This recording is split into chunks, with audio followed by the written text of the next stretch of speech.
দেখুন guys, bell আজকে আমি বানাবো বেলের জুস। বেলটা আমাদের গাছের। এই যে প্রথমে আমি চিনি আর পানি নিয়ে নিছি, আখের গুঁড়ো নিছি সাথে, তারপরে দিয়ে দেব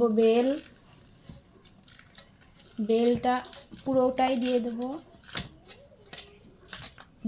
এই রমজানে বেলের জুস খাওয়া কিন্তু স্বাস্থ্যের জন্য খুবই ভালো। সারাদিন রোজা রেখে আমরা সবাই কিন্তু এই বেলের জুসটা খাওয়া উচিত আমাদের, তাহলে আমাদের স্বাস্থ্যটা ভালো থাকবে।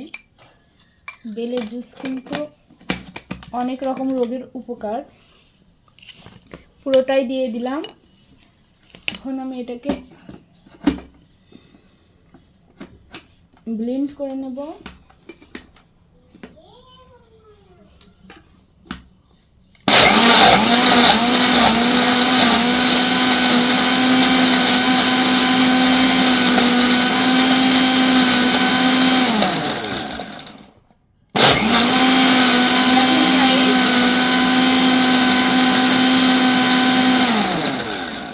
এটাকে কিন্তু ভালোভাবে ব্লেন্ড করবে।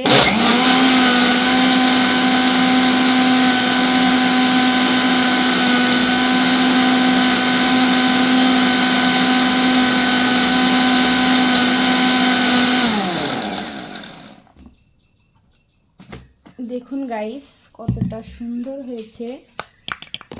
এই দেখুন আপনারা, কতটা গাঢ় ঘন